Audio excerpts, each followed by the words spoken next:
Hello everyone, GeneralApple here with the House in Fata Morgana playthrough part 6. Now, last time we stopped at a very interesting point. Well, I guess I'm saying it all the time whenever I start a video. But this game is truly superb, it has superb storyline, and I'm so fascinated by it. And I really hope it will keep going this way, because right now the story is just it's so good. Now, last time we did end up pausing at Pauline, that was just about to go to the mansion. So I'm super stoked to see where this goes. Surely nothing bad will happen. I'm very sure of that. So let's just continue.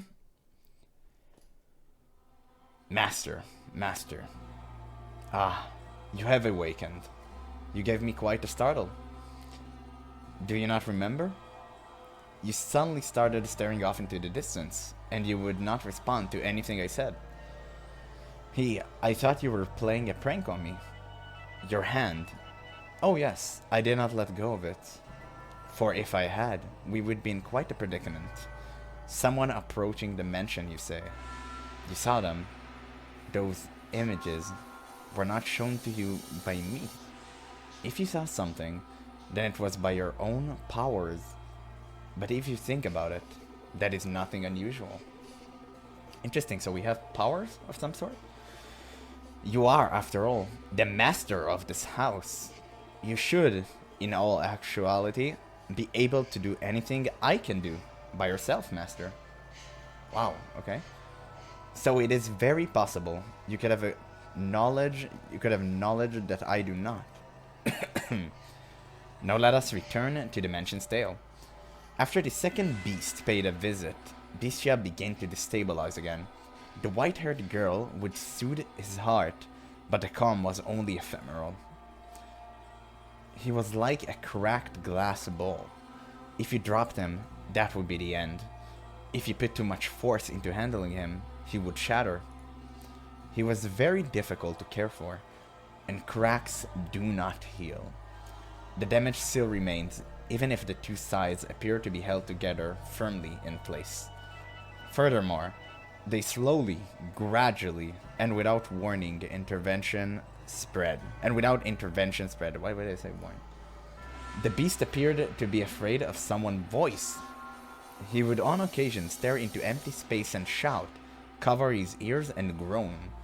One day, he shattered all the windows in the mansion, crushed the silverware I had just polished to a shine, and destroyed all the mirrors. I assume he did not want to see his beastly self. I really hope we can get to see him uncovered. That's super interesting to me. More. There's more. There's still more that reflects my image. Windows, mirrors, vases, dishes, they all show my reflection. Well, what are you doing? I have no need of anything that reflects me. You can understand that, can't you? Why? You're going to cut your hand like that? Tracing the wall with her fingers, the white-haired girl approached Bestia. She stretched her spindly fingers out towards the beast's rugged hands. His hands were wet with blood from his frenzied attempts to destroy anything reflective in the house. Look at all these cuts. Stop. You're going to dirty your hand. Get back. No, I will not. It's no use. No matter how many times you call me human, the mirrors tells another story. Not just the mirrors, everything reflecting shouts beast at me angrily. Look at how precarious I am. It's hideous, pitiful. I thought it was all over when I protected you from the beast, but that image keeps coming back to me. The sight of another beast clinging onto me. I can hear its voice. It says I was only ever a beast. Voice? Whose voice? So you don't know. So you can't hear it. You're fighting against something beyond the limits of my perception. Fighting? No. Only it were a fight. It speaks undeniable truth. As I've said before, you are not a beast. You look like me, I'm certain of it. No. Your eyes. What? Your red eyes. They show you nothing, but they show me what I am. They show me the difference between us. Are you afraid of my eyes? If my eyes cause you fear, if you can see them in your, if you can see in them your reflection, then you are welcome to destroy them. Rip them from me with your own hand. I have no need of them after all. Why would you go so far from me? You... The voice says that you're laughing at me. That deep down you ridicule me. Do you believe that? After all the time we've spent together, I don't know. I'm starting to lose confidence. I believe in you. I think I believe you. I believe you. I think I believe you. But I find myself wavering. I'm losing sight of myself and of you. Of everything. In all my memories I'm a beast. The voice says I was always this way. Which, I suppose, means I'm a beast. I can be anything but. Do not trust the voice. Trust me instead. I do not want to make another mistake. To do something like run away, because I am so weak-willed. I do not understand this woman. She's so pure-hearted, so beautiful, like hope personified. I want to understand, to believe her. I was sure I could do it, but I keep failing. Why am I losing my grip on everything? Are words not enough to convince you? What? Are words not enough to convince you that you're not a beast? Then see for yourself. Feel for yourself. That there is one difference between us. What? What are you doing? I assume our skin and our hair and our eyes are different colors, but those do not count as a difference. I love this sentence. The only thing that differs between us is our sex. Oh, hold on.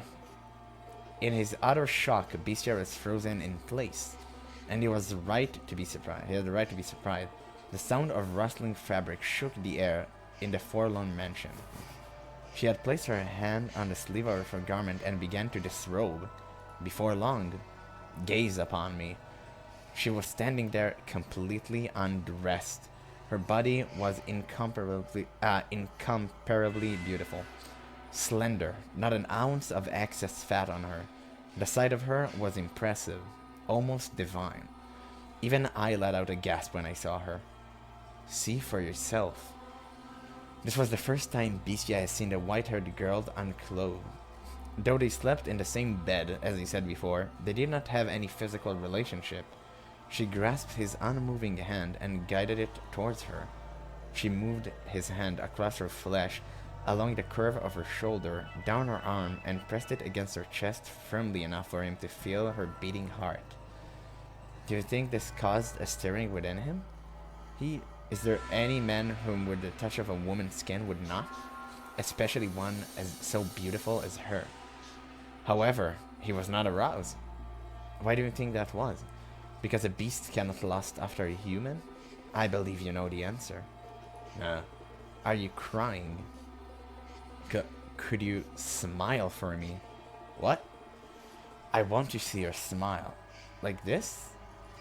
I'm not sure I'm doing a good job. No, you're doing fine. Your smile is so pretty. It calms me, warms my heart.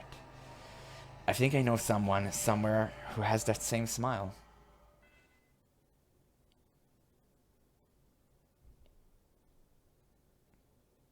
Wow, that was a really beautiful segment. I really did like that. Pauline, the merchant, thank you for seeing me off. Don't mention it. I learned so much about this town thanks to you. You made my stay here quite enjoyable. What's the matter? You're looking rather gloomy. I wonder. Huh?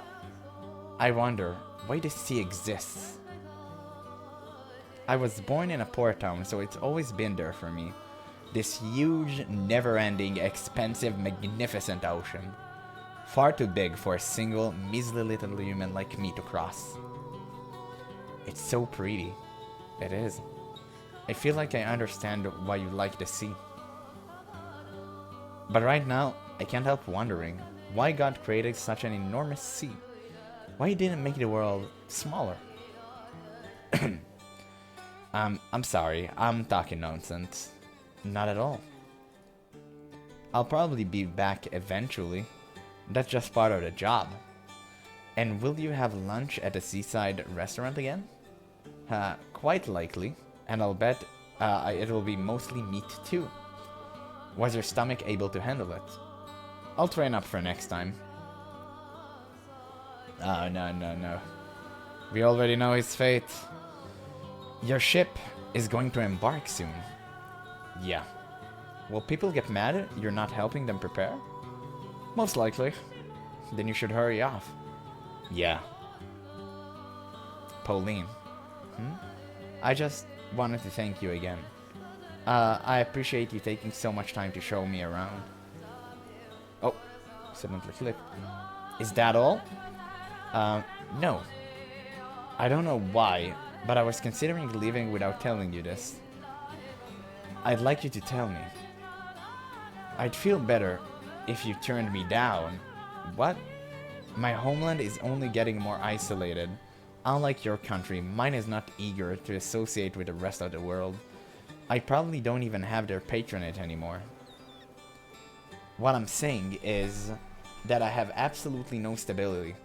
I can't even say for sure whether I'll be back. So, you're right, there's nothing but obstacles. I'm sure my mom would be opposed as well.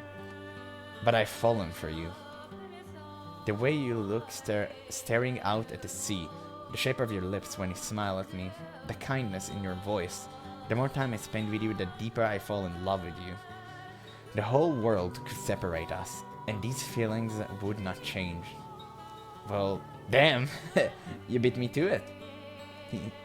If I'd waited, I don't think you would have ever gotten to it. I'll say it myself too. I love you, Pauline. I fell for you the moment I first saw you. I promise we will meet again. I promise I'll be waiting. Thank you. It's visible in both of our eyes. This love, strong enough to wash away all of our tribulations. It's all right there, plain as day in each of our eyes. Mine and his.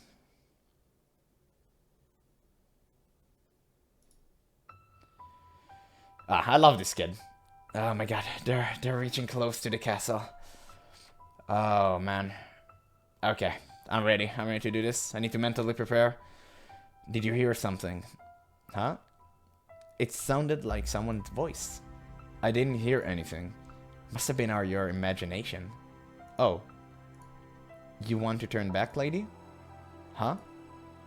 You're looking nervous.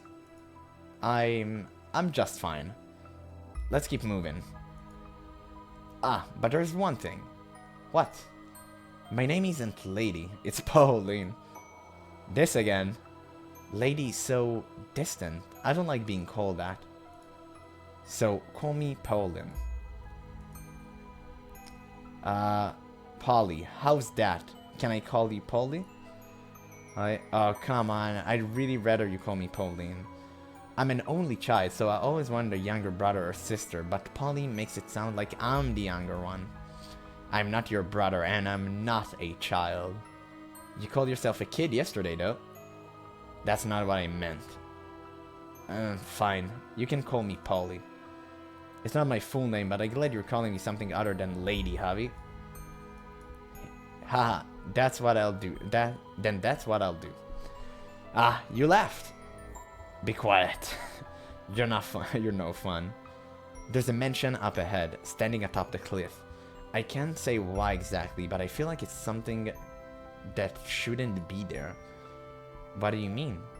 It feels out of place in this area, and something seems off about it. Like it's somehow ethereal, and could disappear at any moment. No, I'm probably just overthinking things. Sorry, that was stupid of me to say. It's okay. We still can see the mansion Javi talking about from here. Just dense, overgrown forest. But for some reason, I can sense that we're approaching it. It's a strange sensation. Anxiety is bubbling up from deep inside me, and at the same time, I feel like I could burst into tears. Not out of fear, but familiarity. Familiarity? I've never been to this country before. Everything I'm seeing is new to me. There's nothing at all for me to find familiar. Why then? I'm going to ask you one more time. Are you sure you want to do this?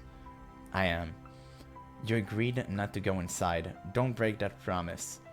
It's okay. Don't worry. I'm sorry for putting you through this, making you relive unpleasant memories. But thank you for accompanying me when you have nothing to gain from it. Don't worry, I'll just look around. I'm only searching for a sign he was there. And when I'm done, we'll return to the village together. Alright. Okay, now let's go. We push our way through the dark, dense woods. And then, like the world fading into view after a dream, a mansion appears before us. It rests quietly upon a cliff against a backdrop of emerald ocean. This is the Beast's Den? It should, by all rights, be a magnificent scene, but the blue sky and jade sea clash with the building. It appears alone, isolated, precariously from the rest of the world. Yes, this is it. This is the mansion where the Beast dwells. Careful not to make any noise, we draw nearer to the house, this inexplicable structure sitting in between the forest and the cliff. The fluttering I feel in my heart does not seem to be caused only by fear of the beast. The weeds and plant growing unchecked around the house are tall enough for Javi to hide in. I imagine that's how he approached the mansion the first time, lurking in the overgrowth. Say, have the people of the village thought about leaving this area? Moving somewhere else, away from the Beast's Den. Only those with enough savings can do that. Live without money and you'll die in a ditch somewhere. Everyone's made their lives here in the village. We have a farmland, cattle, ships. It's not easy to let all that go. Not everyone can just hop on a boat to another country like you, Polly. We're not wealthy. Sorry, I didn't mean to offend you. I know, I was being too harsh. You're just ignorant. So naive you believe the world is this perfect, magical place. I'm not saying that's a bad thing. If you're capable of seeing the world like that, there's no reason you should look at it any other way. For as mature as you can be, Javi, you're also rather cynical. Huh, well, pardon me. When you said you would take me to your town, that kind of made my day. There's nothing left for me in this village. You'll find plenty of new things, I'm sure. You can even make some friends in my town. After all, you still got a long life ahead of you, Javi. So you should make it a fun one. You make it sound like I'm about to throw myself off a cliff. I didn't mean it like that. Okay, I have to say it, it had to be said. I'm super invested into this brotherly relationship. It is so good. Oh my god, and I'm so afraid. Something's gonna happen. I'm so afraid. Holy. I'm super invested in the story. This act is way better than the last one. The last one was fantastic, but this act is crazy good. We should try to keep quiet from here. Okay. Got it. As we draw closer to the mansion, I can see the ivy twisted across the stone walls. I press my back against the wall and take a few deep breaths. There's a window next to me. If there is really a beast, if there is really a terrible man-eating monster inside, I'm in danger if it catches me. Javi eyes entreat me not to get any closer, but I have to see. I have to see if there's a mountain of corpses inside these walls. If there's even the slightest trace of him. I'm just going to have a look. Peek in from the outside without being noticed. That's all I'm going to do. And when it's done, I'll go home. Through the window, I see a dimly illuminated hallway. Like the garden, the inside is desolate. But there's still the sense that someone lives here. It's not completely abandoned. Polly. Ah! I see something moving inside the mansion. I hold my breath so whatever is in there does not sense my presence, does not sense my gaze. And then... What? A shadow whisks past. No. Polly? Oh. Hey, Polly. Open up. Please open the door. Stop it, you idiot. What do you think you're doing? Please open the door. Oh my god, she ran straight for it. Polly, you promised me. Have you lost your mind? The only thing here is it's not a beast, huh? It's not a beast. A beast isn't living in this mansion. You're wrong. It is. There's a beast in here. A beast, yeah. Get away from the door. The beast. It's not a beast. Open the door. Open the. Ah, I knew it. I knew it. I was right. You're alive. You're alive. I never stopped believing. I knew you wouldn't die. Would you? What? Yuki Masa? Oh lord. Oh my god, please don't tell me he like wearing his face or something. Man, this is gonna be insane. I had faith you were still alive. I wanted to prove it, and I was right. Oh god. I'm so glad I had faith. I'm so glad I didn't give up. I missed you so. All this time, I never stopped thinking about you. I never stopped imagining our reunion. Yukimasa, I'm so glad you're alive. Stop it, Polly. Get away from him. Oh, man. I don't want to click. That's the beast. What? Wait, it was him the entire time? Wait, what? But they killed him. Wait, how? So who did he kill? No way. You'll kill me if I don't kill you, and so I must show you that I will. I must show you that I'm serious. I must kill you, or you just won't understand. You just won't understand. If I don't show you firsthand, you just won't understand. I'll make you understand. Oh my... Wait, what? What is going on? Oh my god. What? Oh lord. That's it. Cry for me. Beg for your life. Pray for mercy. And struggle and suffer and die. Look at this. No one can stand up to me. Humans have no chance against beasts. Oh my days, dude. So who was the merchant? Oh my god, I saw it. Yukimasa, what's wrong? What? What's the matter? It's me, it's Pauline. I came to find you. I miss you so much. Yukimasa? Sorry, I still don't understand your language. Oh my days. Dude, what's going on? Stop it, Polly. Don't go after him. Polly! So who was the second beast? Oh no. Oh no. Oh lord. Oh god, it's what I thought. It's what I said in the previous video. The other beast he killed was Pauline. Oh my days, don't you recognize? It's Pauline, your love. What? Why? Your katana. Why would you point it at me? You're scaring me. What's gotten into you? Hey, what's the matter? Yukimasa, do you not know who I am? What happened? You used to be able to speak my language so fluently. Let's talk. What do you say? Put that thing away, please. It's dangerous. Oh my god. No! What? Huh? What? Why? You cut me. Oh my god. No, dude, no.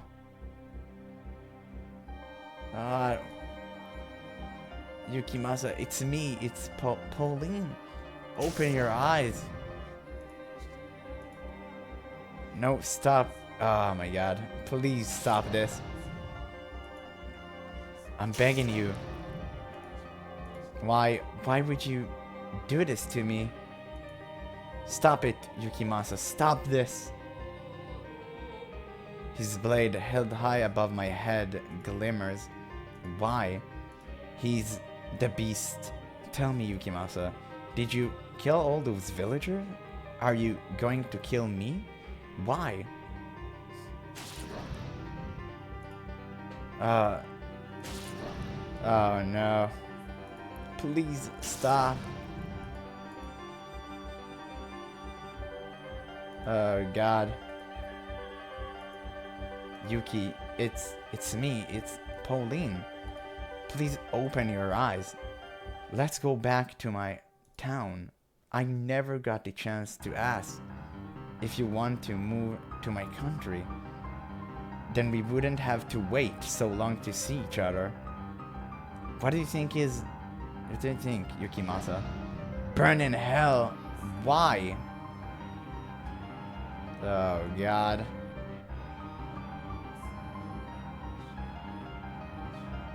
Is he like schizophrenic or something? Tell me why.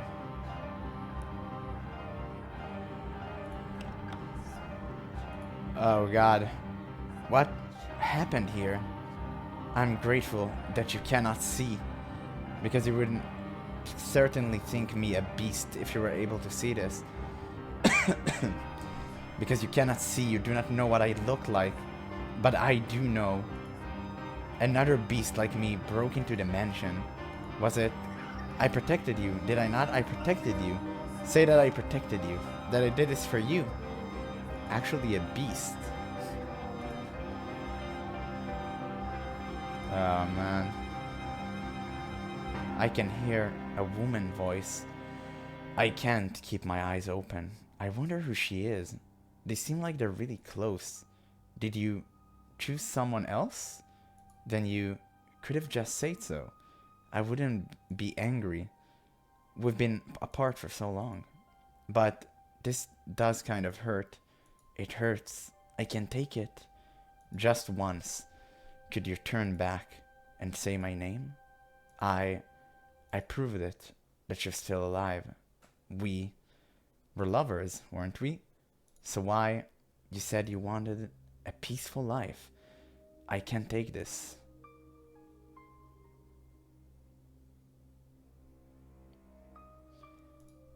It hurts so bad. Yukimasa.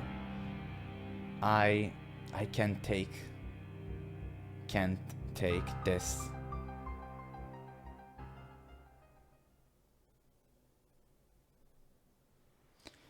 What I want most is to spend a nice, quiet life with you. I don't need anything extravagant. Just an ordinary life, slowly growing older, having 3, maybe 4 children. Would never fight, and eventually, before I knew it, I'd be an old lady. Thinking, it was an uneventful life, but it was the best I could have asked for. That's the life I want. And what about you? Yes, I too wish for a peaceful life with you.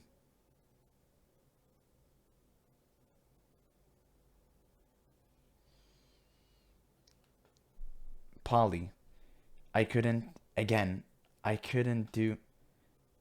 Oh my god.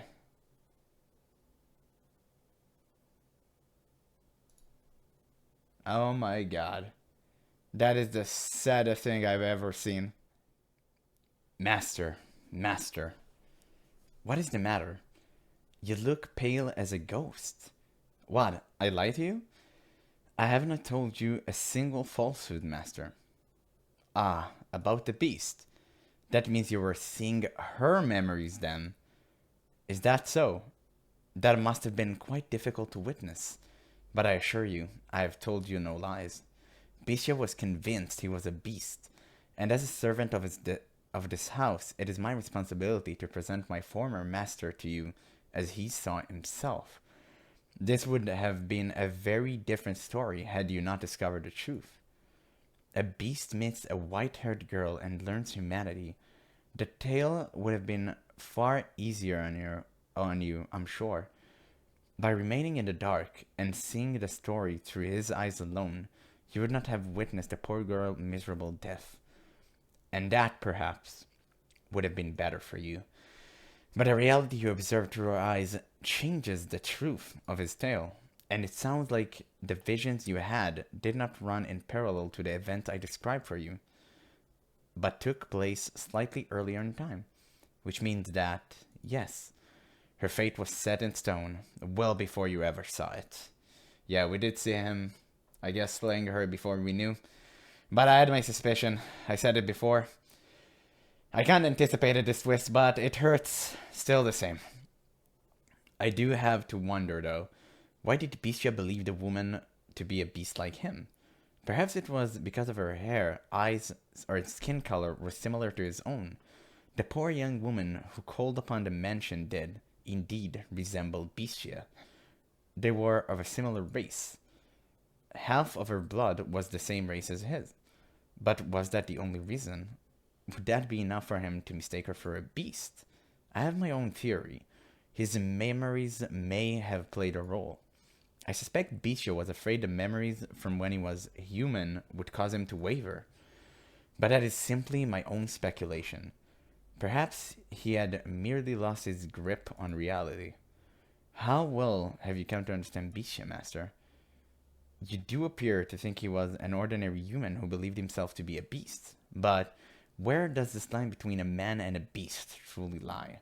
That I do not know. Master, if, like Bisha, you were to lose your memories and endure persecution and degradation until you broke, would you still remember those that you care for? Now, our tale is not yet over.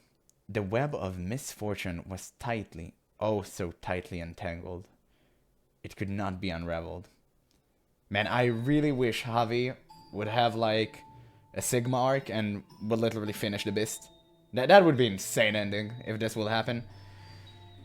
Let us return now for her memories to the point we left off in our story. Just after the white-haired girl had disrobed, showing Bisha the difference between her and him. This was, yes, several days following the young woman's death. The blood in the hall had been cleaned up and there was no trace of it any longer. He had made a tremendous mistake. Though the only people aware of that mistake are you and I. There is, perhaps, the chance the white-haired girl had realized, but she knew nothing of the woman. So I entreat you not to fault the white-haired girl from trying to be kind to Bisha. She is without sin. She is without sin in any and all times. The beast. No, the man made the white-haired girl put her clothes back on. It's actually good we can see him now. He seemed to have calmed down a bit. After examining her body and comparing it with his own, he was once again coming to think he might not be a beast. In the past, he would have rejoiced to have a proof of his own humanity. However, it was for him then the seed of several new doubts. You said I am human. Yes. Do you still believe this? I certainly do. You are simply mistaken. You believe yourself to be a beast because of what the villagers said. Why did they call me a beast? If I were able to see, I would surely answer all your questions. But I cannot, so all I can offer you is my conjecture. Go on, tell me. I suspect that you do not come from this country. No, you do not come from this continent. Wait, by the way, who did they kill at first? I thought it was the merchant, which I still don't understand, unless I'm mistaken. You came to this continent from far, far away, perhaps even across the seas. This land has been cast into turmoil by the war. Fortunately, no fighting reached the village, but it has blocked trade routes, stripped them of their independence, and cast a dark shadow over their hope. They are quite devastated, I imagine. And then you showed up. From what I've heard, this area is not particularly friendly to people from other countries, even less so those from another continent. I doubt they know much about distant lands, so they had probably never seen someone like you before. But in addition, you would have been worried and worn. I guess you are emaciated, wasting away. Even so, that you did not even look like yourself. Do you remember how you arrived at the village? When I woke up, I was on the beach. I don't remember anything before that. My joints all ached, and I was incredibly thirsty. I was in so much pain, I sought help. But nothing I said got through to the villagers. I didn't understand what they said either. But the one thing you did understand was that they were calling you Bistia, right? And I also understood that the word was used to describe beasts. The way they looked at me, it wasn't normal, so I imagine at first they simply didn't want the trouble. They didn't actually think you were a beast.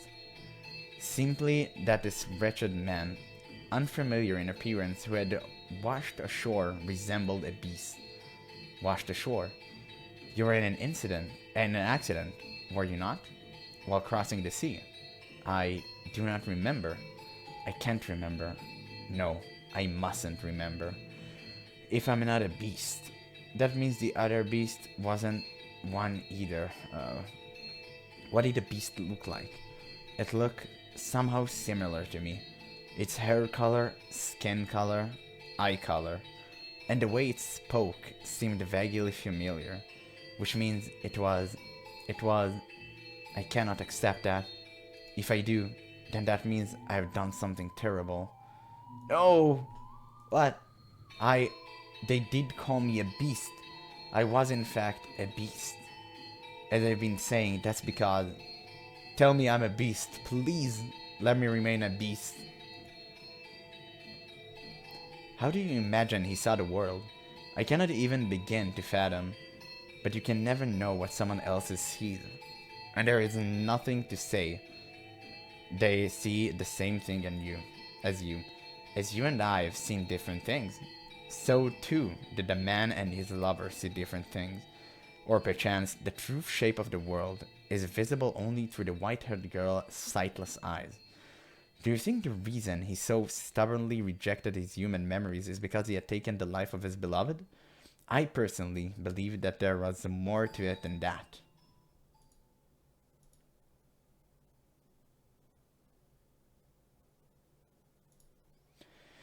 Someday, you shall remember. You shall remember everything.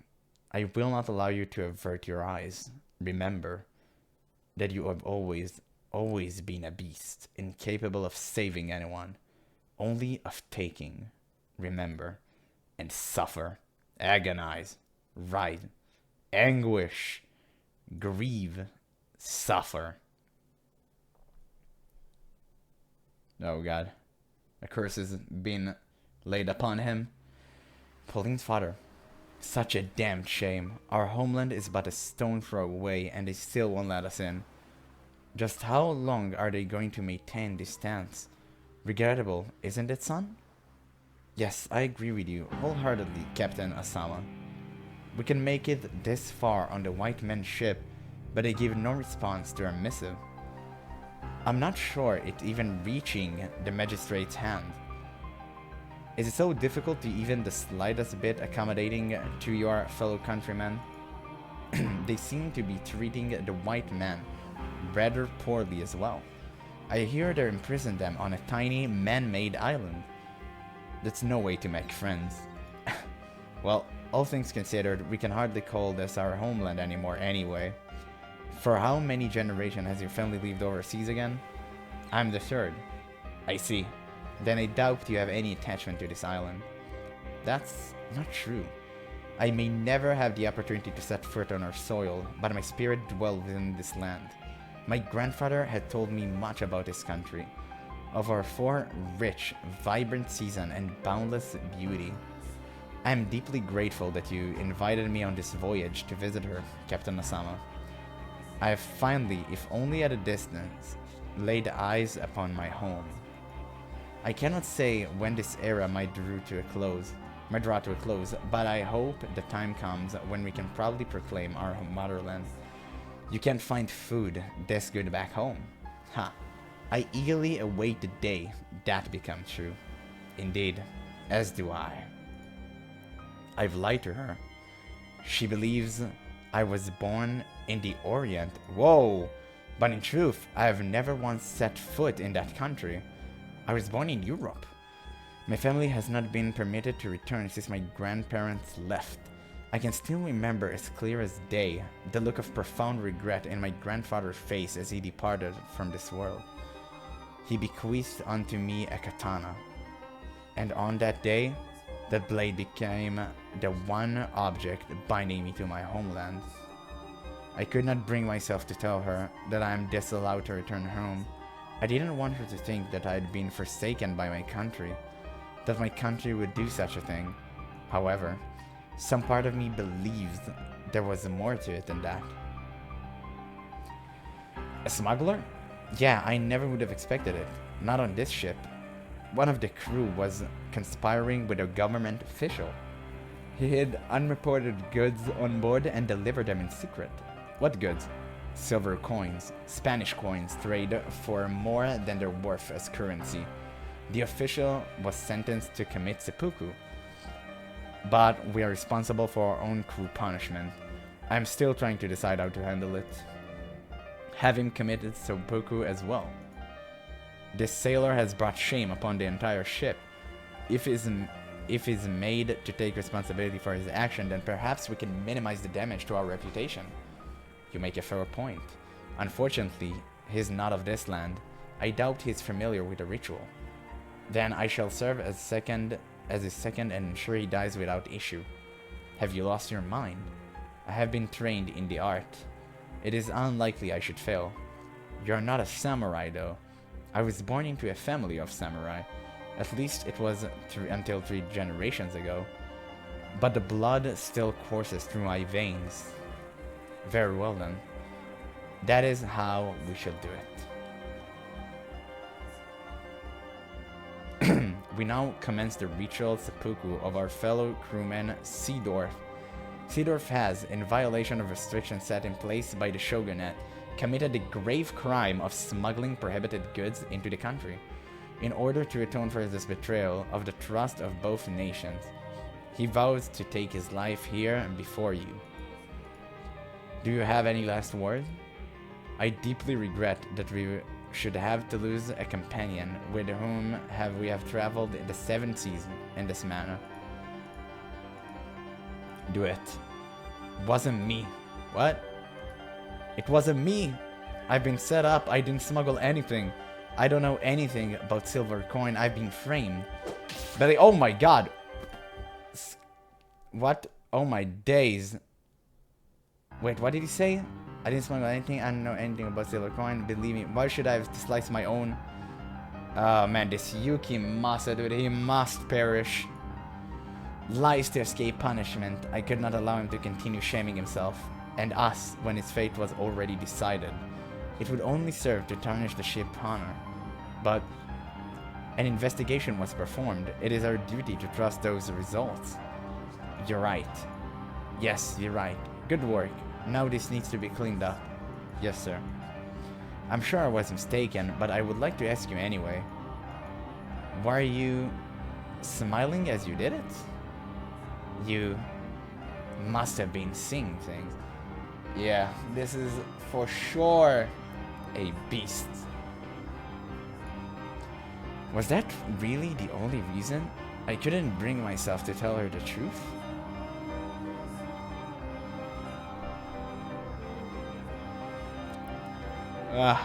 What was that dream? Was that from my memories? No. Asama, I've never met that man.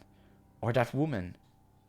No, I was just, no, it wasn't me. I don't remember anything. Not a thing, not a single thing. I am a beast, not a human. I don't need those memories. What's going on? Are you there? Are you there? Where are you? Come to me. Be with me. Peace. My peace. Where are you? Where have you gone? Why? Why are you not at my side? Don't remember anything. Stop remembering.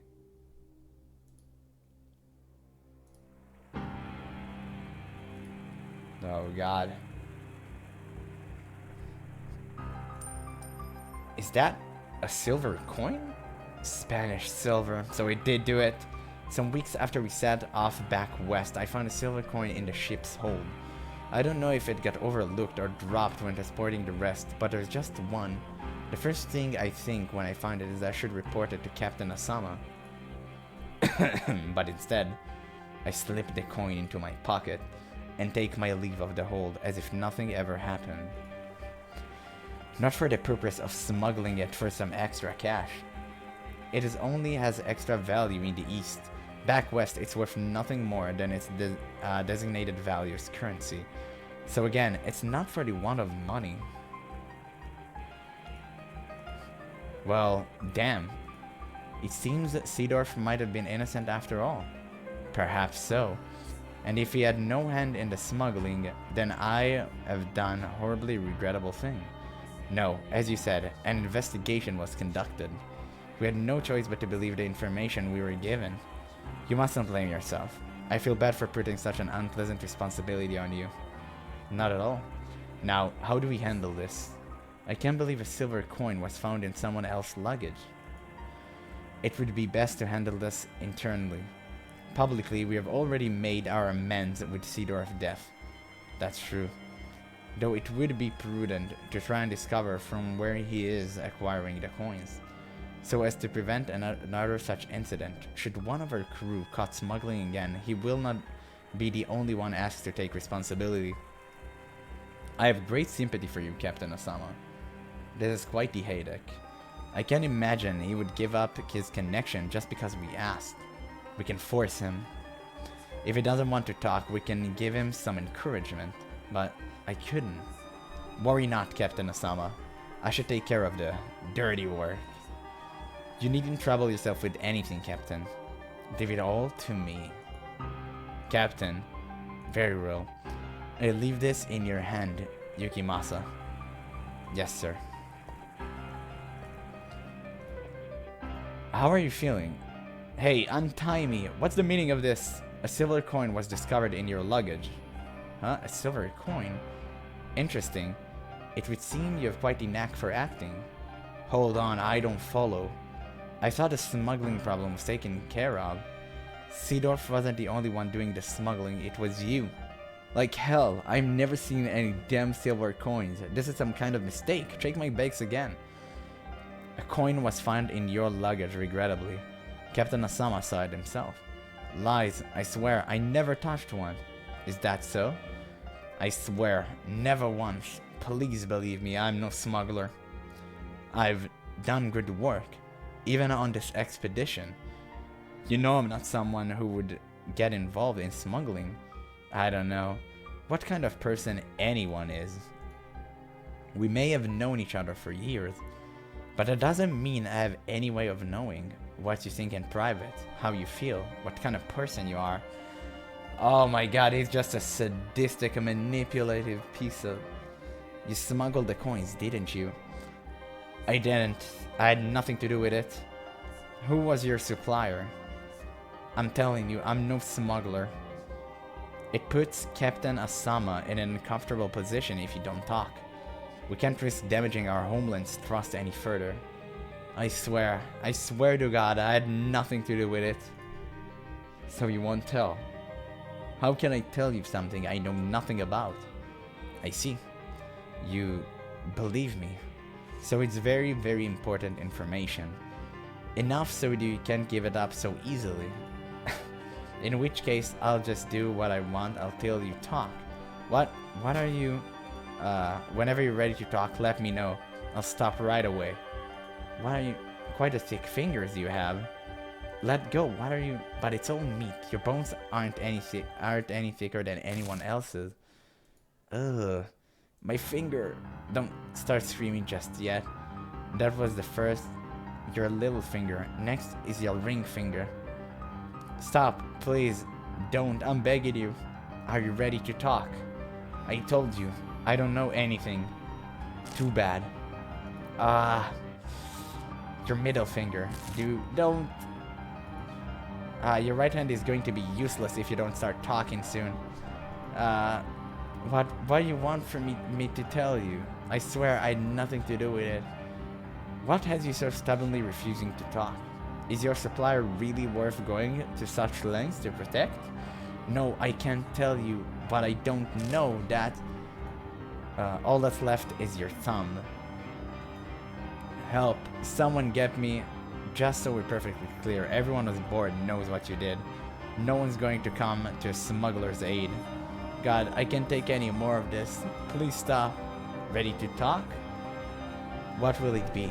I'll talk. Okay, I'll talk. If anything you tell me is a lie, you can consider your life forfeit. Are you going to tell me the truth? We will investigate the details of your confession. If you lie, we will find out. Understood? But I speak, but... Or can't you? I don't know anything. That's a shame. Ah, well, you won't be using your right hand ever again. Although, there's still 5 fingers on your left. Are you in pain? Do you want me to stop? Yes, please. Alright. Oh, whoa. 4 left. That's quite a face. I wish I could show it to you in a mirror. What is wrong with you? You monster. I'm not doing this because I want to. You're the one forcing my hand by refusing to talk. Now go on, spit it out. You wouldn't believe me anything I said anyway.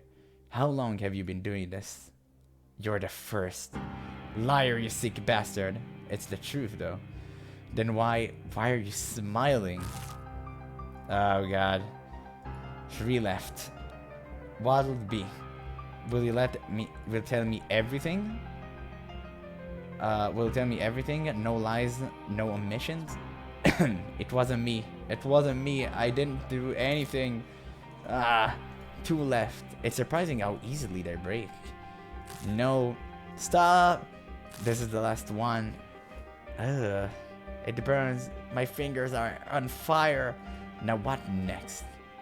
Are you listening? Hello? This over a few broken fingers. Need me to wake you up? Let me tell you something. I'm the one who put the coin in your luggage. Of course you don't know anything. Anyone get in here. The silver coins wasn't. Don't go shouting things you'll regret.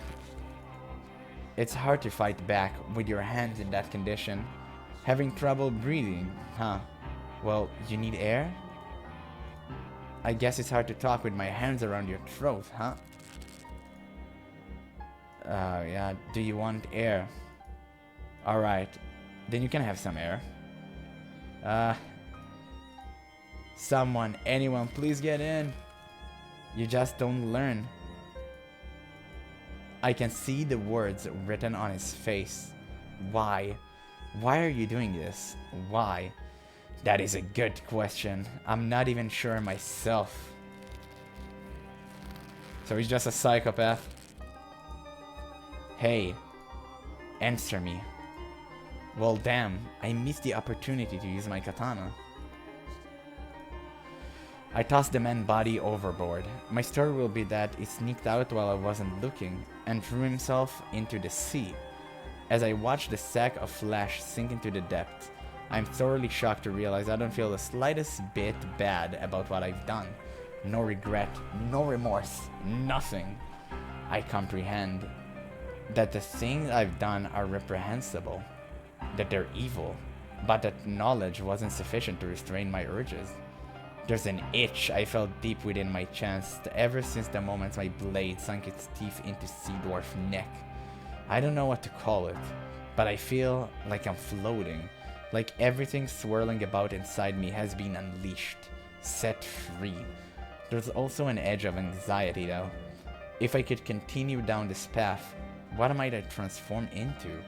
Despite feeling not the slightest bit guilty about the horrible things I've done, I still fear this life I've made slipping away from me. I want something to anchor me. What exactly am I?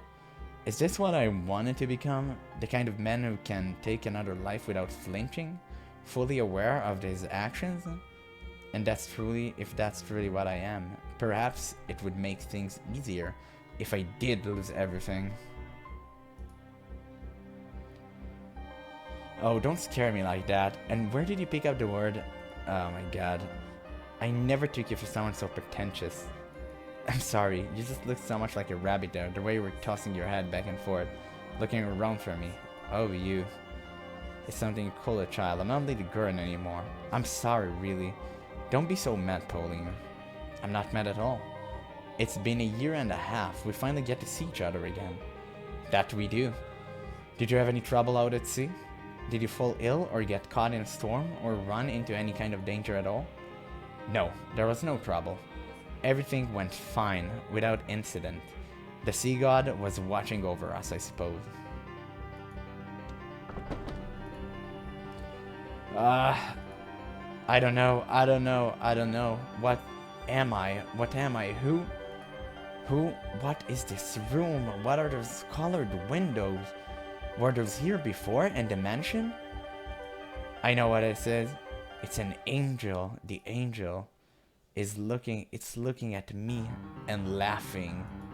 The angel is looking down on me and laughing. Oh my god. Ah, shattered the window. What are you doing? The angel is laughing at me. The angel, you, were you? I went to the kitchen to get a drink of water. You have nothing to worry about. I will not run away from you. I'm not human, am I? I'm not human. You are not a human. You are you. It's alright. I imagine it's quite disconcerting having lost your memories, but no matter what happens, you will always be you. Don't be afraid. Are those the words of encouragement I truly wanted to hear? Am I afraid of being myself? I don't know. I don't think about it. I am a beast with no memories. His psyche drifted erratically between human and beast. If he accepted himself as human, it might cause memories better left buried to return to him. If he accepted himself a beast, in exchange for his memories, he would no longer be able to rejoin human society. The white-haired girl fervently supported him in these precarious times. I was quite amazed. I had never imagined she would grow to be such a strong woman. Nevertheless, God is a cruel master. For what strength he gave her spiritually, he took in equal part from her physically. Though she persisted day in and day out to stay by the man's side, one day she suddenly fell ill. In her throes of a high fever and not knowing the cause, he fell into perpetual panic. There was no medicine in the mansion. They could hardly manage to put together sufficiently nutritious meals.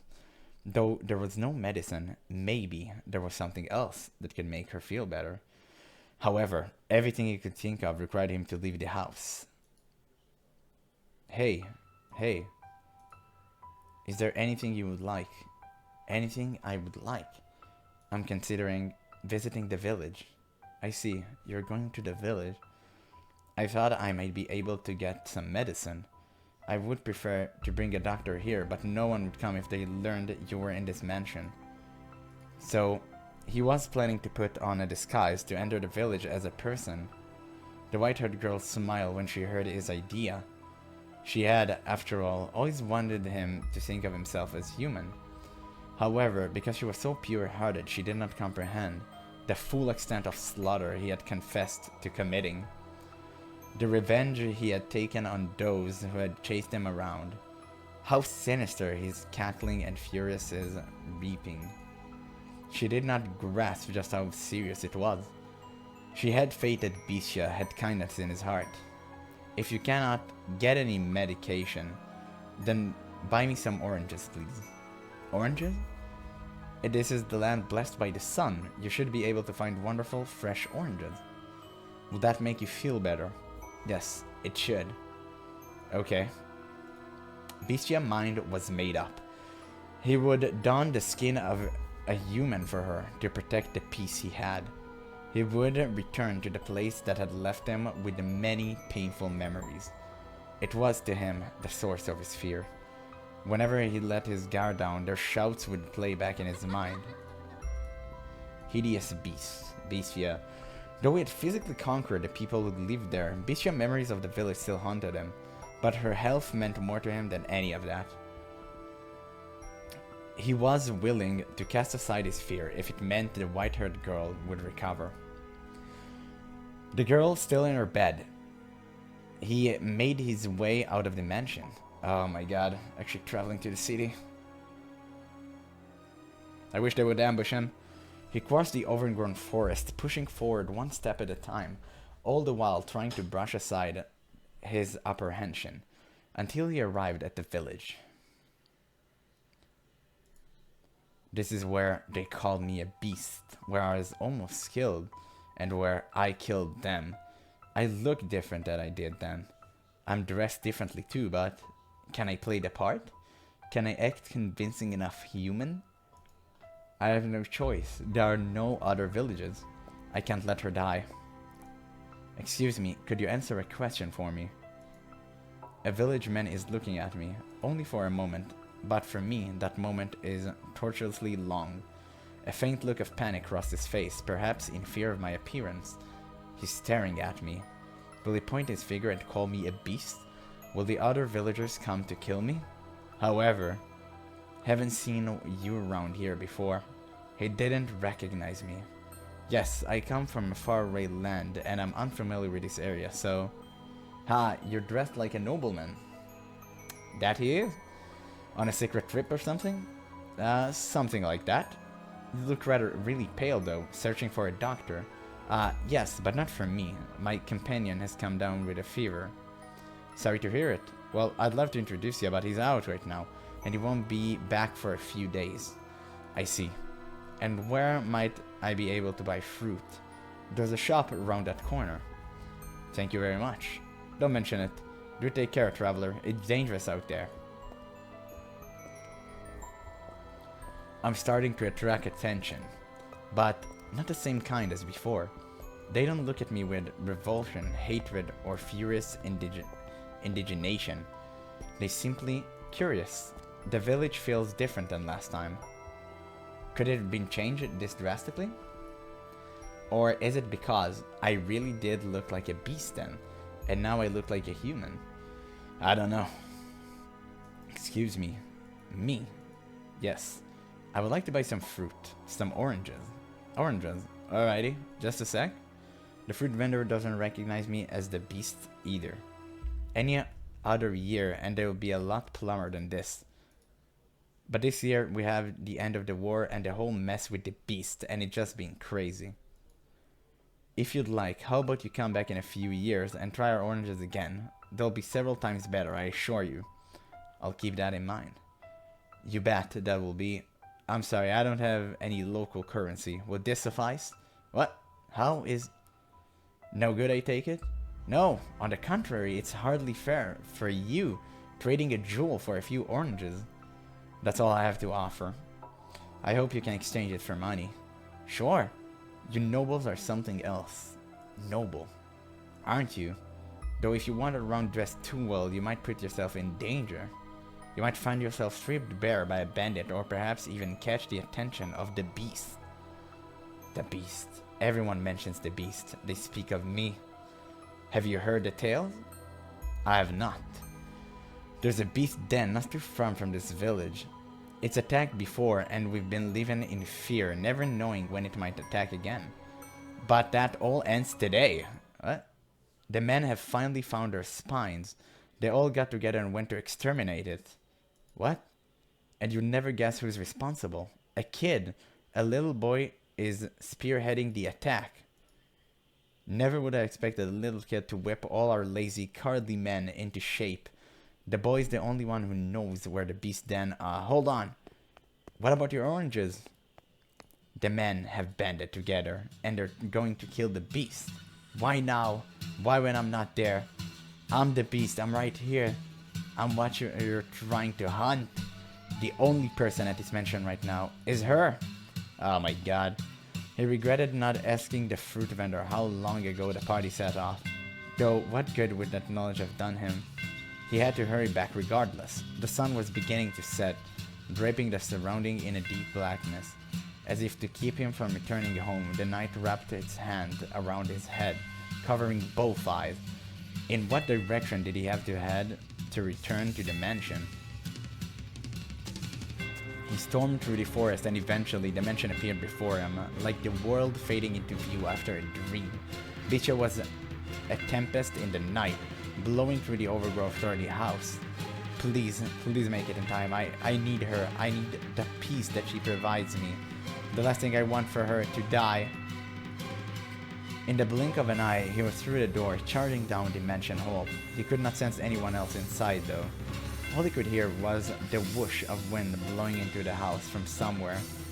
It seemed a window was open. Where are you? Where have you gone? Answer me, please answer me. He cried out the girl's name again and again until his throat was sore and his voice hoarse. But she did not respond. He rushed into her bed chamber.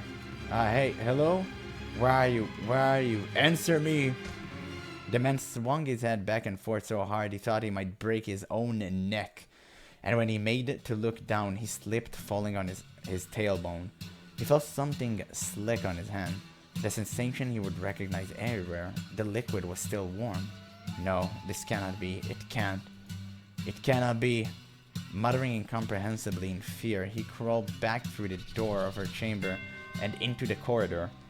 Like a genius beast, he followed a trail of slippery fluid on all fours. I think they're baiting him. The tail glimmered like red wine. It stretched down the hall, past the living room, smeared across the floor like it had been wiped down with a mop. The man crawled and crawled and crawled until, at last, he reached the stairs leading down to the cellar. The ruby trail continued. From beyond the door, he could hear men's voices. With a howl, the man stumbled down the stairs, throwing open the wooden door. His first impression was that the stench of blood was suffocating, and indeed, there he discovered the white-haired girl. He found himself unable to even scream. Her once porcelain skin was no longer even sickly pale. It was now the bloodless color of dirt. She was sprawled haphazardly out on the cellar floor, dried bloodstains around her half-open mouth, and those lips were naturally lacking the former rose and sheen. Her body was covered with an array of wounds, but the most prominent was the man's singular sword standing tall in her chest. This is the Bestia. He doesn't look like the same. It's him. He's the same guy. He's the Bestia. Several villagers surrounded him at the behest of the young boy. He's gotten himself dressed up all proper and fancy, but good clothes don't make him a good man. Isn't that right, you Bestia? No. You murderer! Why did you kill her? Why did you kill her? Oh my god. Why? Do you want to know why? Her death was an accident, I say. I feel bad about what happened, but any woman who would live with a man like you must be a witch. Oh man, it wasn't her fault, dude. Shame on you. Does that hurt? Are you hurting right now, you Bestia? Then maybe now you understand. You not only stole my parents and my friends from me, you ripped the last shard of hope I had from my hands. Do you get it? Do you finally understand how I feel? Now do you know how it feels to have someone you care about taken from you? She, Pauline, was desperately trying to find you. Why would you kill someone so devoted to you? Do you understand what you've done? I'm asking you a question, you goddamn murderer. I see. And now I have nothing left. What? The man stepped forward, almost perfectly calm. His panic had vanished, as if it would never there. His eyes were distinctly vacant. Perhaps the sorrow had overpowered him, beating his heart into a quiet submission. No, that was not the case. Though his eyes were empty, a faint smile spread across his lips. The transition was swift, as though a gear had switched in his mind. The boy and the other villager were frozen in place at the sight. Before long, the man was standing before the deceased girl's body, and then he pulled a blade from her chest. I knew it. I really was a beast, and what I wanted was a tether. What are you yammering on about? Didn't you care about that woman? Didn't you choose her over Pauline, who you then threw aside and butchered? What is wrong with you? What was she to you? She was my serenity. But she's dead now, and there's nothing I can do about that. Peace, calm, tranquility. The man's behavior was downright eerie, causing the boy to flinch back. Believing he had everything taken from him and could not possibly lose anything more was, I imagine, what had allowed him to stand up to the beast, the source of such crippling fear. Yet now, he found himself unable to move. He found himself in the face of such incomprehensible creature, paralyzed with fear. And the villager was similarly dumbstruck. Not even I could understand his behavior. What the hell is wrong with you? How can you laugh at this? I don't get it. How? How indeed? I wonder myself. I don't know either. But you know what? It doesn't matter anymore. Because every last one of my anchors has broken off and sunken into the sea. Oh my god. Please end him. Finish it. Damn it. Get moving. Kill him. Slaughter every last one of you. Ah, yes. My whole life, I've always wanted to kill. I mean, it was kind of obvious at this point. Fuck. Oh my god. What a jump scare. What was it that afflicted you with such madness? Losing your memory in the shipwreck? The abuse and insult you suffered at the villager's hand? Or was it the grief at not being able to return to your homeland? No, none of those were the root. You were always like this. You always bore those twisted desires. You held these deep, contestant urges to cause others harm. That is your essence. The real you hidden beneath the mask of sincerity. The true beast was your heart. The beast was convenient skin for you to wear. You wanted to be brutal, savage, murderer. You never really loved the white-haired girl, or the black-haired woman for that matter. You were merely attached to them, fixated on the idea of a world of tranquility. You used this beast to anchor yourself to prevent you from drifting off into the ocean of your desires. You yearned to cause pain, while also hungering for the opposite, a calm life.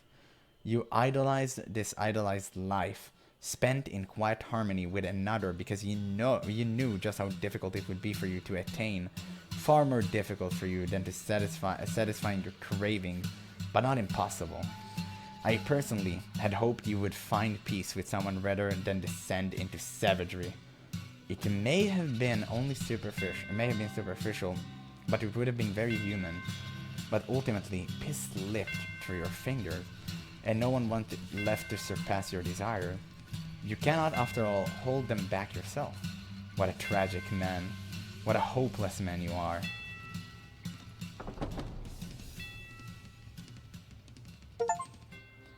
Oh my god, Weeping Manor complete. Wait, what happened? Oh my god. The door to the cellar swung shut. You had fallen to the floor at some point, unable to bear the stench of blood. The maid stood behind you, her arms wrapped around your shoulder. The maid's voice was chillingly gentle. This was quite horrific, wasn't it? Are you feeling unwell, master? Oh my, you're shaking, master. Fear not, I assure you, the beast will not come through that door. I'm here for you, and I will continue to hold you as long as you need to settle your nerves. Oh dear, you feel like you might freeze in my arms? Am I really that cold? I cannot tell my own temperature. You wish to know what happened to Beastia after that? Yes, please! I could open the door once more and show you. But I have no intention of knowingly tossing you back into the den of horrors. He lost the rest of his humanity, becoming wholly a beast, but... To tell just a little more of that tale, it is my understanding that an entire village was ravaged shortly thereafter. He was a bewitchingly talented swordsman. Not a single person living at that village can stand up to him. In the woman memories you saw, he was gentleman, yes? But even the mildest man can change. Though personally, I believe without an element of monstrous buried within, a man cannot become a beast, regardless what may push him in that direction. Do you follow? Now tell me, master, have you remembered anything? Okay, so basically, he just killed the entire village, and he got no punishment. Wow, that makes me furious as hell. Oh my god, he actually went unscathed. That is... That is annoying. That is so annoying. Oh, I wish there'd be a vengeance story. Oh my god, but we're only bouncing between different stories. Oh god, please. Please be a good revenge story. But yeah. And that will be all for now. As I said, yeah, what a story. Holy, the ending left me quite mad. I'm not gonna lie. I really hoped for revenge. Maybe it will come later down the road, but for now I'm super pissed. But it just goes to show how good the story is because I'm super invested in it. And yeah, we finished the second chapter. This definitely been a long video, like holy, but I honestly couldn't stop. So hopefully you guys enjoyed that video and looking for the next one because I sure am. But that's all for now. So thank you guys so much for watching and I'll catch you on the next one.